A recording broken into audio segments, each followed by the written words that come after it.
बिस्मिल्लाहिर्रहमानिर्रहीम। व्यूअर्स, हम simultaneous total differential equation solve कर रहे हैं। इस सिलसिले में हमने दो मेथड्स पढ़ ली हैं। एक मेथड था मेथड ऑफ ग्रुपिंग और दूसरा मल्टीप्लायर्स मेथड। उसी सिलसिले में एग्जांपल नंबर 10 देखें और एग्जांपल नंबर 10 में देखें कि क्या हम मल्टीप्लायर मेथड लगाएं या ग्रुपिंग मेथड लगाएं या दोनों लगेंगे। तो solve d x over x square minus y square minus z square is equal to d y over two x y is equal to d z over two z x. जी, इसमें मैंने पहले जैसे आपको बताया था कि हो सकता है कि हमें दोनों मेथड भी लगाने पड़ जाए, ग्रुपिंग मेथड भी और मल्टीप्लायर्स मेथड भी। एक तो लग रहा है इन दोनों के ऊपर तो ग्रुपिंग मेथड बड़ी आसानी से लग रहा है, क्योंकि ये डिफरेंशियल डी वाई है और ये डिफरेंशियल डी जेड है, यहाँ से एक्स एलिमिनेट हो जाएगा। तो हम पहले ग्रुपिंग मेथड से इन दोनों को इक्वेट करके तो एक सोल्यूशन निकाल लेते हैं। D y over two x y is equal to d z over two z x. क्या किया है, इन दोनों को ग्रुपिंग मेथड में क्या करते हैं, इन तीनों जो हमारे पास फ्रैक्शंस हैं इन तीनों में से कोई दो को इक्वेट करते हैं इस तरह से कि एक वेरिएबल जो है वो एलिमिनेट हो जाए या फिर उसको एलिमिनेट किया जा सकता हो।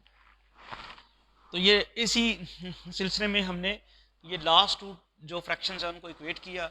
यहाँ से आप देखते हैं कि टू एक्स कैंसिल हो जाएगा और आपके पास रह जाएगा d y over y is equal to d z over z. Variables पहले से ही सेपरेट हैं, इसकी इंटीग्रेशन करें, d y over y is equal to integral d z over z. इसकी इंटीग्रेशन आ जाएगी लॉग वाई, इसकी इंटीग्रेशन आ जाएगी लॉग जेड और फिर आप लॉग सी वन लिख दें। Log y is equal to log c one z, anti log लेने से ये कैंसिल हो जाएगा। लॉग वाई की वैल्यू क्या आ जाएगी सी वन जेड। एक सोल्यूशन आपके पास ये आ गया। दूसरा सोल्यूशन देखें, क्या हम ग्रुपिंग मेथड को कंटिन्यू कर सकते हैं। क्या इन दोनों फ्रैक्शंस को तो हमने इक्वेट कर लिया है, क्या अब कोई और दो फ्रैक्शंस इक्वेट हो के कोई वेरिएबल हमारा सेपरेट हो जाएगा। जी, अगर मैं इसको और इसको इक्वेट करूं तो क्या वेरिएबल सेपरेट हो जाएगा, नहीं होगा। अच्छा, ग्रुपिंग मेथड अभी भी लग सकता है, वेरिएबल जो है वो एलिमिनेट नहीं होता, लेकिन एक तरीका है जिससे हम वेरिएबल एलिमिनेट कर सकते हैं। मैं फ़र्ज करें इसको और इसको इक्वेट करता हूँ तो मुझे z नहीं अब चाहिए, समझ आ रही है। अगर मैं इसको इक्वेट करूँ तो मेरे पास डिफरेंशियल है डी एक्स और डी वाई, मुझे z नहीं चाहिए तो z की वैल्यू मैं यहाँ से पुट कर सकता हूँ। और अगर मैं इसको और इसको इक्वेट करूँ तो फिर मुझे y नहीं चाहिए। मैं ये ज़रा देख समझ लें कि अगर मैं इसको और इसको इक्वेट करूँ तो मुझे y नहीं चाहिए, क्योंकि इसका डिफरेंशियल डी एक्स है, इसका डिफरेंशियल डी जेड है, y का कोई काम नहीं है। तो y की ये वाली वैल्यू पुट की जा सकती है यहाँ पे, y एलिमिनेट हो जाएगा। उसके बाद हम इंटीग्रेशन कर सकते हैं। ये समझ आ रही है आपको। अच्छा, उस एक और भी है कि इसको मल्टीप्लायर से भी किया जा सकता है, लेकिन अगर ग्रुपिंग मेथड भी लग रहा है, चेक करते हैं कि उससे क्या रिजल्ट आता है ग्रुपिंग मेथड। नेक्स्ट आप इक्वेट करते हैं d x over x square minus y square minus z square is equal to d z over two z x. ये भी टेस्ट कर रहे हैं, तो अगर तो उसका से सोल्यूशन हो जाएगा, इंटीग्रेशन आसानी से हो जाएगी तो कंटिन्यू कर लेंगे, अदरवाइज हम मल्टीप्लायर्स पे आ जाएंगे। D x over x square minus y square minus z square is equal to d z over two z x. इसको यूज करें आप तो d x over x square minus c one z square minus z square d z over two z x. देखें, यहीं से आपको कुछ अंदाजा हो जाना चाहिए कि क्या इशू बन रहा है। वाई तो एलिमिनेट हो गया, ये मैंने आपको ग्रुपिंग मेथड जानबूझ के करके दिखाया है कि देखें क्या ये कंटिन्यू होता है कि नहीं होता। वाई का इशू नज़र आ रहा था ना, वाई तो एलिमिनेट हो गया, क्या आगे वेरिएबल सेपरेट हो के इंटीग्रेशन हो सकेगी।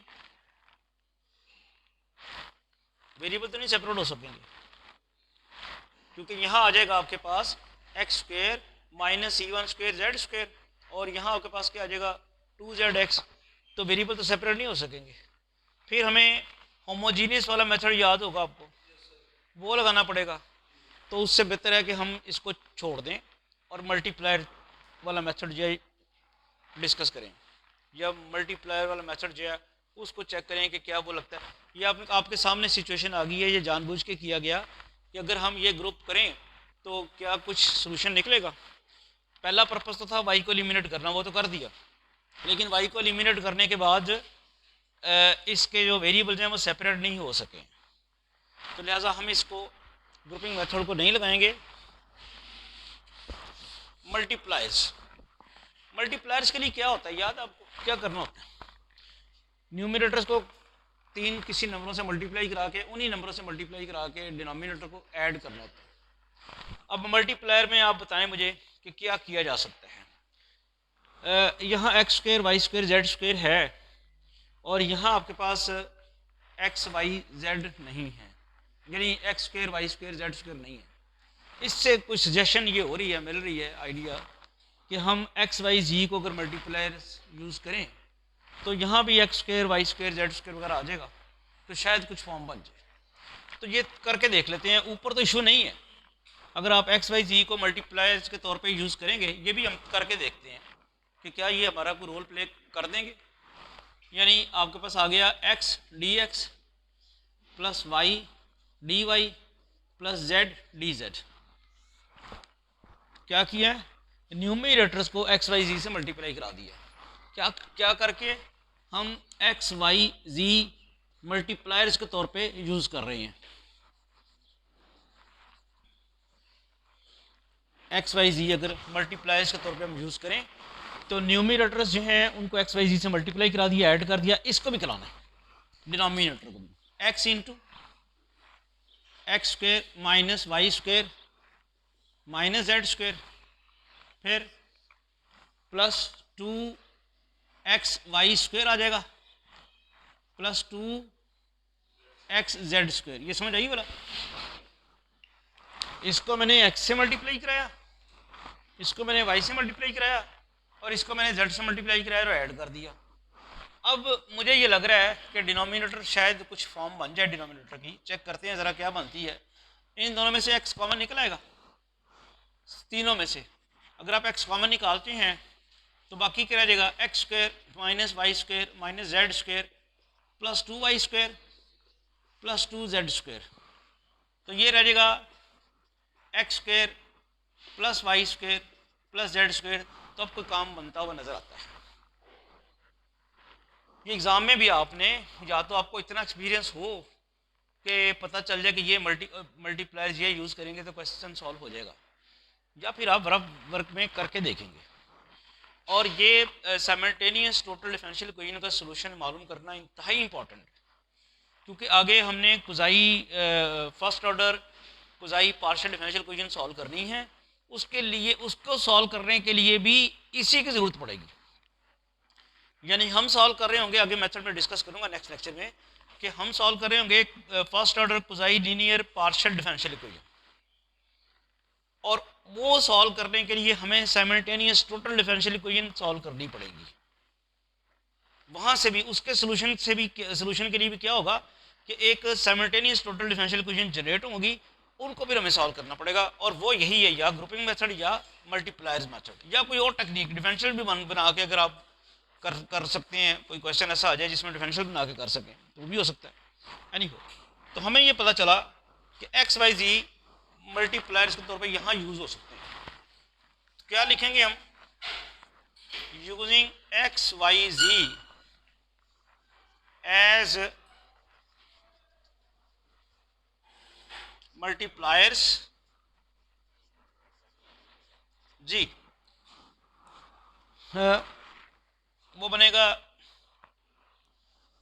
D x over x square minus y square minus z square is equal to d y over 2xy is equal to d z over 2zx is equal to x d x plus y d y plus z d z. और multiplier का जो result है वो मैं यहाँ लिख चुका हूँ। डिनोमिनेटर को मैं सॉल्व करके ये लिख चुका हूँ।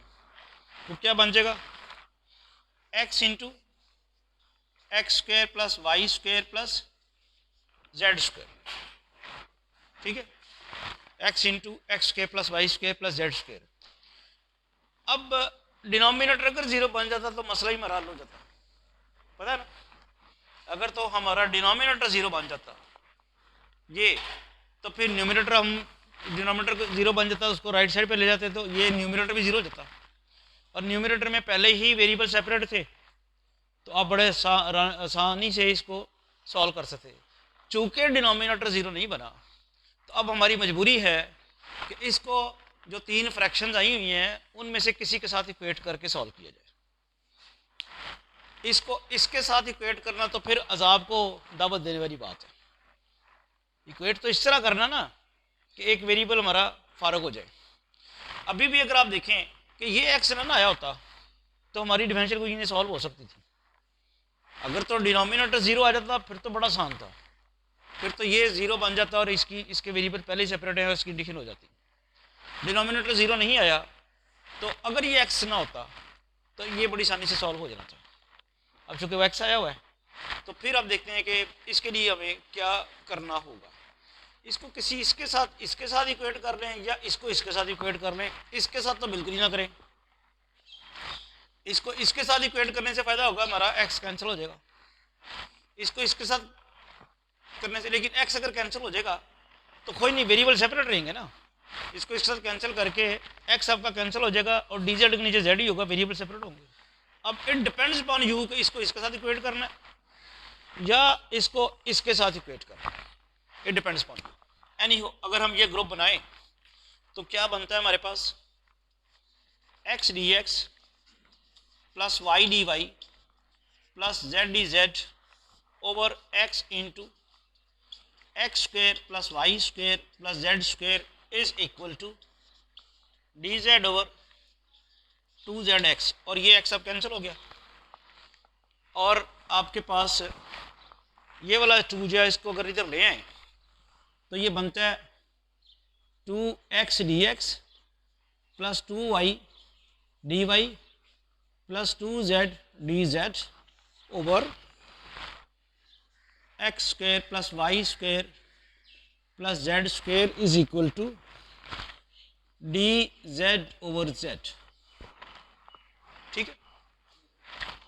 अब आप देखें कि ऊपर जो न्यूमिनेटर है वो डिफरेंशियल है किसका, x square plus y square plus z square का, divided by x square plus y square plus z square is equal to d z over z. ये कैसे है इसका डिफरेंशियल, आप ये कर लें, d d x square plus y square plus z square, जब इसका डिफरेंशियल लेंगे आप तो क्या आ जाएगा, 2x dx plus 2y dy plus 2z dz। X square plus y square plus z square का डिफरेंशियल क्या आएगा, 2x dx plus 2y dy plus 2z dz। तो इसका मतलब ये हुआ कि ये जो है इसका डिफरेंशियल है। अब तो इंटीग्रेशन हो जाएगी ना, वेरिएबल सेपरेट हो गए, d x square plus y square plus z square divided by x square plus y square plus z square और इसकी integration d z over z. यहाँ जो फंक्शन पड़ा था उसका डिफरेंशियल के ऊपर पड़ा हुआ है, तो आंसर क्या आएगा, log x square plus y square plus z square, उधर लॉग जेड और कांस्टेंट ऑफ इंटीग्रेशन भी अब लॉग की फॉर्म में लिख लें तो आपके पास आ जाता है log x square plus y square plus z square is equal to log c two z. Log anti log लेने से कैंसिल हो गया और आपके पास आ जाता है solution x square plus y square plus z square is equal to c two z. Equation number 3, equations 2 and 3 give you the solution of given equation 1. Equations 2 and 3 give you the equations 2 and 3 give the solution of one. तो इसमें आप देखते हैं कि grouping method भी लगा है और मल्टीप्लायर्स मेथड भी लगा है। और इस क्वेश्चन में डिफरेंस ये था कि इसमें मल्टीप्लायर्स मेथड लग के डायरेक्ट इंटीग्रेशन नहीं हुई है। मल्टीप्लायर्स मेथड लगा के तो हमें फिर ग्रुपिंग करनी पड़ी है। ये पहले मल्टीप्लायर मेथड लगा, उसके बाद फिर ग्रुपिंग करनी पड़ी। मल्टीप्लायर्स यूज़ करते हुए फिर ग्रुपिंग करनी पड़ी, क्योंकि मल्टीप्लायर्स यूज़ करके हमारा ज़ीरो नहीं आया था। आप ट्राई करें कि मल्टीप्लायर्स कोई और ढूंढें जिससे डिनोमिनेटर ज़ीरो आ जाए, चेक कीजिएगा जी।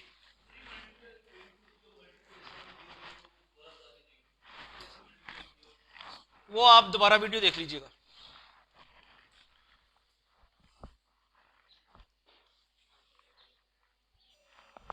चलें, अब उमर जिद कर रहे हैं कि जी आप वीडियो में दोबारा नहीं देखनी, आप मुझे इसी तरह समझाएं दोबारा। चलें, क्या कहते हो, मसला क्या है कि मल्टीप्लाई ये एक्स वाई जी क्यों यूज़ किए हैं?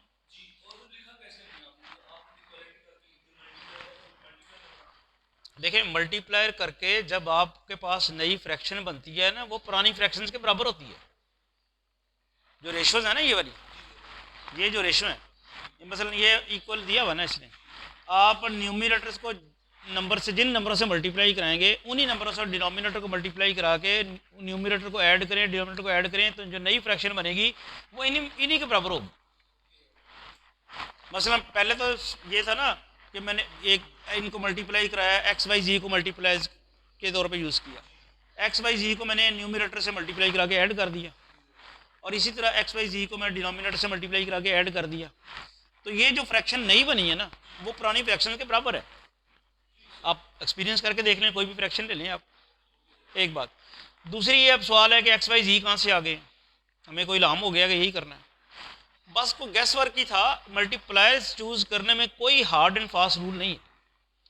मल्टीप्लायर चूज़ करने के लिए दो ही क्राइटेरिया हैं, या तो डिनोमिनेटर ज़ीरो बन जाएगी वाला, अगर वो बन जाए तो बहुत अच्छी बात है, फिर तो ये सेपरेट वेरिएबल सेपरेट होते हैं और इसकी कंडीशन हो जाती है। लेकिन अगर डिनोमिनेटर ज़ीरो नहीं बनता तो फिर मल्टीप्लायर्स को इस किस्म का काम करें कि ऊपर वाला जो है नीचे वाला का डिफरेंशियल बन जाए। इसमें दोनों ही काम नहीं हुए।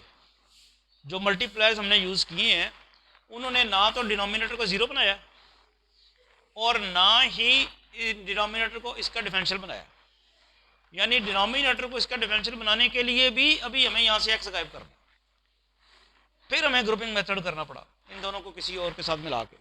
ठीक है। अच्छा, दूसरी बात अब ये कि अब एक्स वाई जी कहाँ से आए? वो एक गैस वर्क था कि इस डिनोमिनेटर में x square y square z square मौजूद था, यहाँ नहीं था। यहाँ ना एक्स स्क्वायर है ना वाई स्क्वायर है, यहाँ भी ना एक्स स्क्वायर है ना वाई स्क्वायर है ना जेड स्क्वायर है। तो वो एक गैस वर्क था कि अगर एक्स वाई जी यूज़ कर लिए जाएँ तो यहाँ वाई स्क्वायर बन जाएगा, यहाँ जेड स्क्वायर बन जाएगा, और फिर एक्स तीनों में होगा, यहाँ भी एक्स होगा मल्टीप्लाई किया हुआ ये, और इनके साथ भी एक्स फालतू होगा, चूँकि वाई स्क्वायर आया होगा साथ एक्स फालतू होगा। इसके साथ भी जेड तो पहले मौजूद है, एक्स स्क्वायर एक फालतू होगा, सॉरी एक्स एक फालतू होगा, जेड स्क्वायर मौजूद होगा और एक्स एक फालतू होगा। वो फालतू कॉमन निकल जाएगा तो काम हो जाएगा।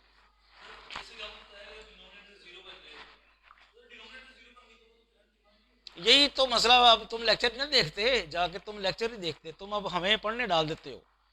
लेक्चर रिकॉर्ड करने का मकसद क्या था कि तो देखा करें, या कम से कम आप जो क्वेश्चन एक दफ़ा लेक्चर, यही जो सवाल आपके जहन में अब आ रहे हैं वो लेक्चर वहाँ जो आपने पिछले लेक्चर देखे होते तो वहाँ मैंने जवाब दे दिया हुआ है। लेकिन अब रिकॉर्डिंग तो फिर हम नहीं किया करते, बंद करते थे रिकॉर्डिंग। अगर 10 दफ़ा मुझसे ही करवाना आपने तो रिकॉर्डिंग का क्या फ़ायदा? मैं उस वक्त ये एक्सप्लेन कर चुका हूँ कि डिनोमिनेटर ज़ीरो से डिवीजन अलाउड नहीं है। ये बेसिकली ज़ीरो से जो आप कर रहे हैं तो ये एक फॉर्मेट लिख रहे हैं, ये ज़ीरो से आप डिवाइड नहीं कर रहे इसको। ये बेसिकली एक फॉर्मेट बन रहा है और वो ज़ीरो तो जाके मल्टीप्लाई होकर इसको ज़ीरो बना देता है। ठीक है।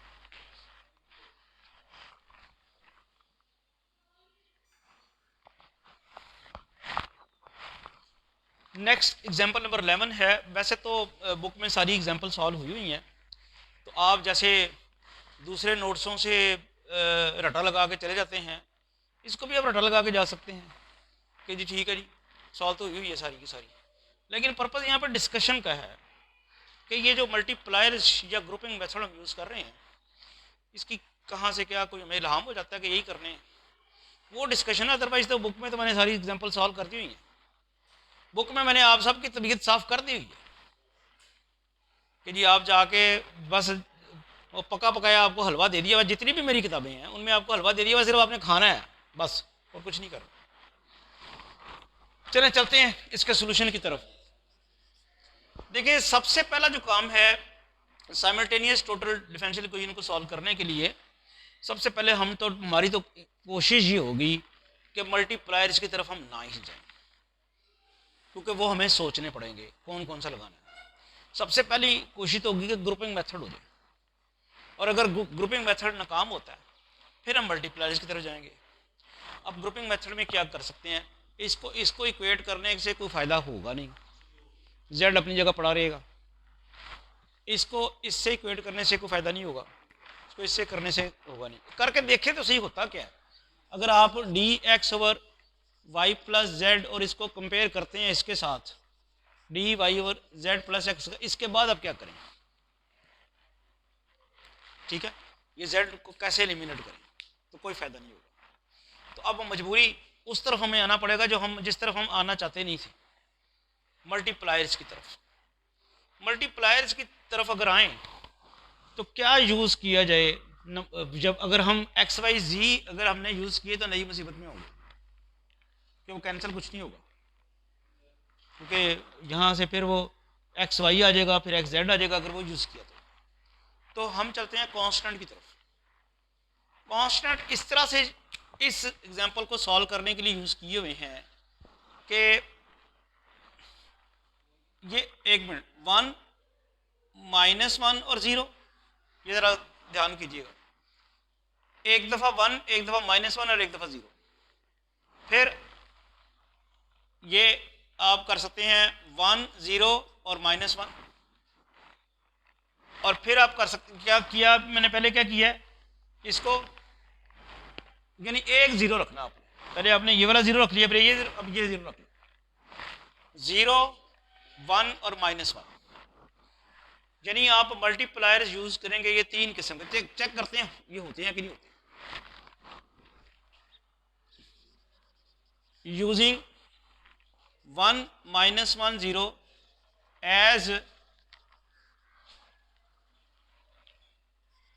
मल्टीप्लायर्स, इसे इक्वेशन नंबर 1 कर लें, क्या बनेगा वैसे, d x over y plus z is equal to d y over z plus x is equal to d z over x plus y. ये तो लिख लिया ना जी, 1 d x minus 1 d y, और वो 0 से तो मल्टीप्लाई कराने से लिखने का फ़ायदा ही कोई नहीं, 0 डी जेड जी, 1 y plus z minus z plus x 0 x plus y, तो ये ख़त्म हुआ। क्या रह जाएगा आपके पास, d x minus d y over y minus x. तो कोई फ़ायदा नज़र आया, एक वेरिएबल ख़त्म हो गया, जो दरमियान में हमने नेगेटिव साइन यूज़ किया था ना, ये वेरिएबल एक ख़त्म हो गया। कौन सा वेरिएबल ख़त्म हो गया, जेड, वो होना भी चाहिए था। यानी ये मल्टीप्लायर्स ये वाले यूज़ करने से 0 जिससे जाके मल्टीप्लाई होगा उसका डिफरेंशियल भी ख़त्म हो जाएगा और उसका वेरिएबल भी ख़त्म हो जाएगा। नेक्स्ट जी, अगर आप इसको अब रिलेशन 2 कर लें, यूजिंग दूसरे मैंने क्या लिखे थे, 1 0 -1 एज मल्टीप्लायर्स, क्या होगा फिर, ये तो d x over y plus z is equal to d y over z plus x is equal to d z over x plus y जी, डी एक्स अब मैं डायरेक्टली लिख दूं minus d z over d x के लिए आना है y plus z minus x plus y. समझ आई कि नहीं आई, इसको 1 से कराया है तो इसको भी कराएंगे, इसको 0 से कराया, इसको भी कराएंगे, फिर इसको 1 से और -1 से, इसको भी -1 से। क्या बन गया? dx minus d z over y minus y cancel हो जाएगा, z minus x, equation number 3 आ गई।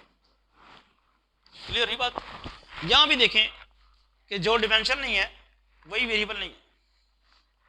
नेक्स्ट ये वाले ये यूज हो गए, अब ये यूज करें। तो यूजिंग 0 1 -1 एज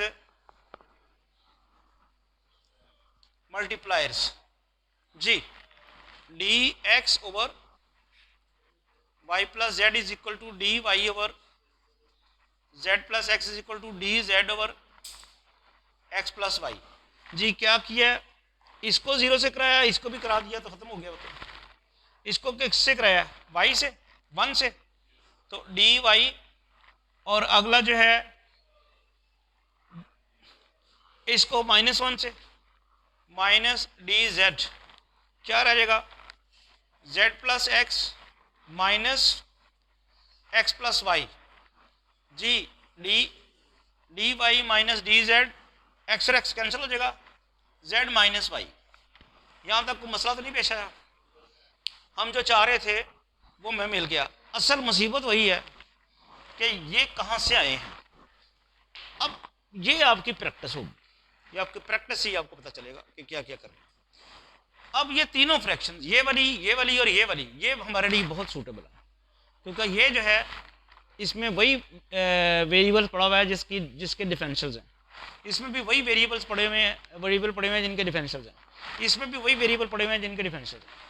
ये इन तीनों के इक्वल है, ये भी इन तीनों के इक्वल है, ये भी इन तीनों के इक्वल है, तो ये तीनों आपस में इक्वल होंगी, ठीक है ना।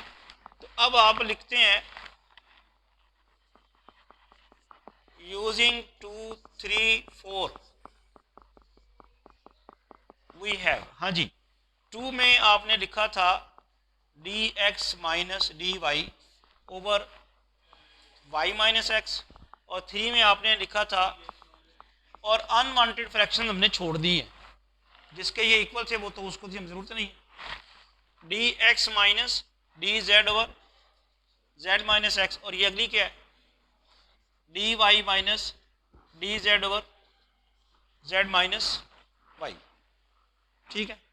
अब इनको अभी तक हमने क्या यूज़ किया?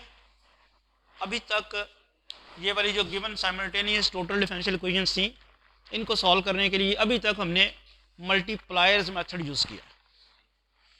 अब ग्रुपिंग मेथड आएगा, यानी ग्रुपिंग मेथड में क्या करेंगे? इन दोनों को इक्वेट कर लें आप, पहले इन दोनों को इक्वेट करके एक सोल्यूशन निकाल लें, फिर उन दोनों को, ये दोनों इक्वेट करते हैं तो क्या आता है? D x minus d y over y minus x is equal to d x minus d z over z minus x.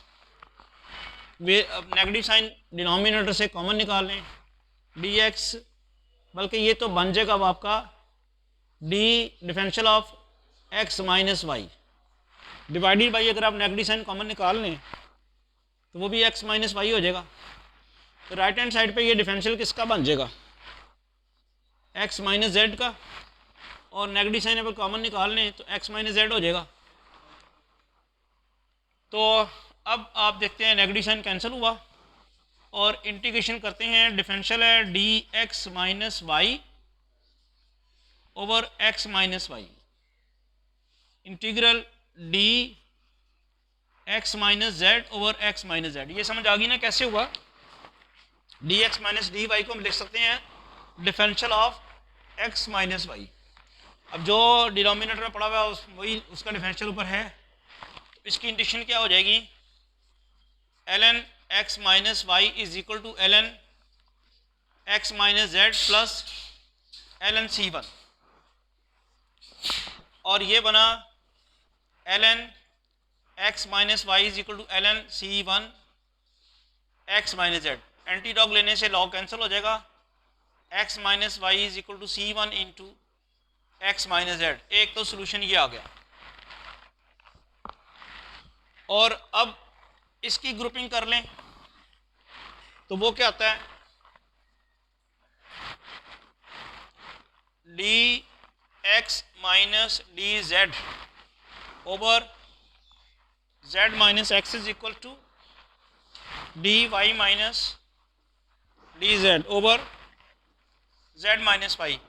उन्हीं स्टेप्स को रिपीट करते हैं तो ये डिफरेंशियल बन जाता है d x minus z over negative sign common निकाल लें एक्स माइनस जेड। यहाँ से डिफरेंशियल आ जाता है d y minus z over negative sign common निकाल लें तो y minus z, negative sign cancel हो गया, इंटीग्रेशन कर दें d x minus z over x minus z is equal to integral d y minus z over y minus Z.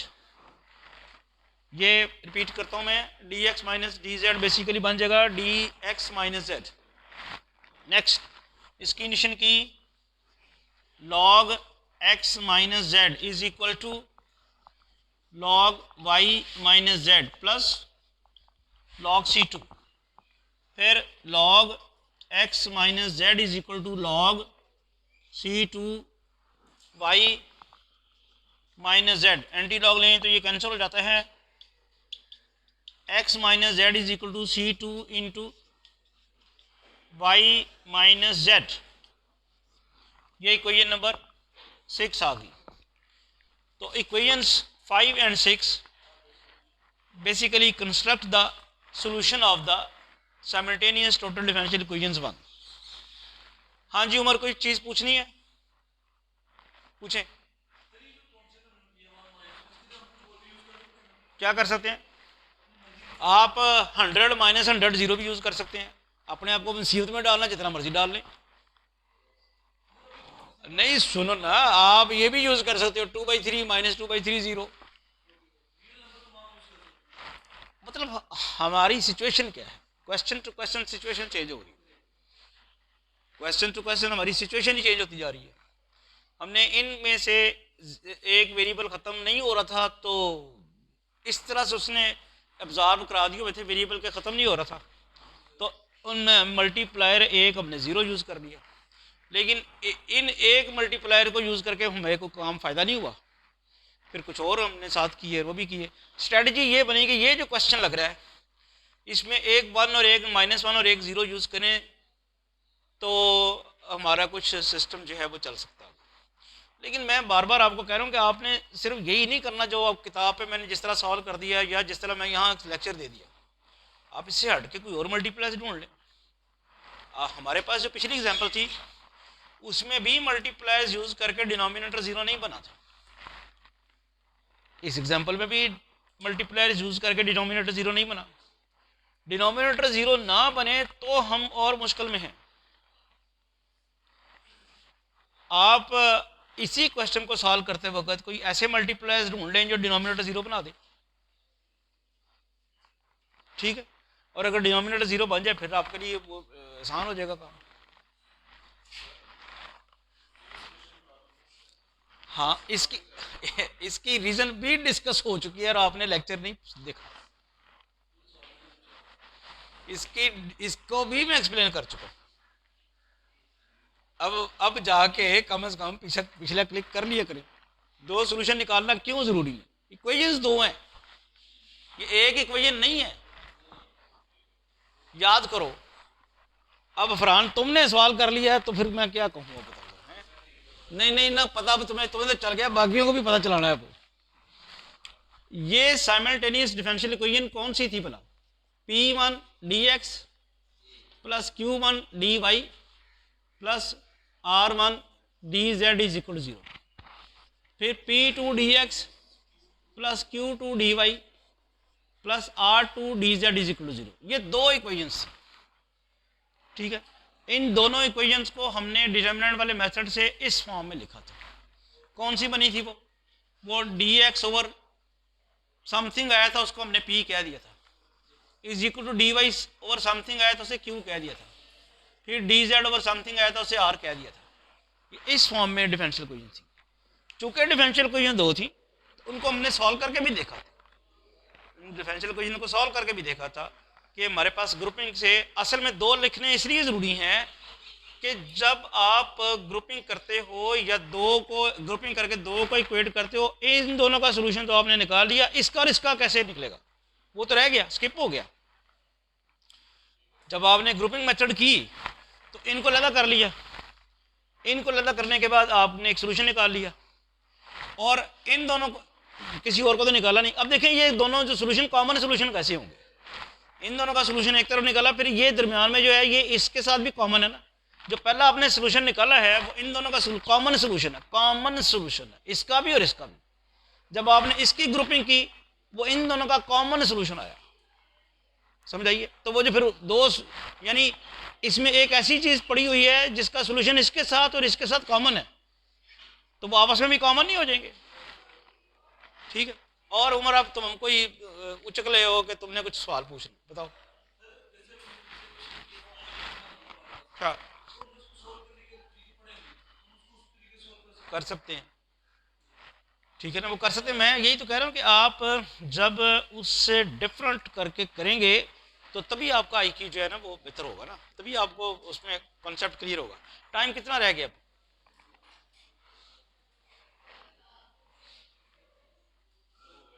Okay, thank you.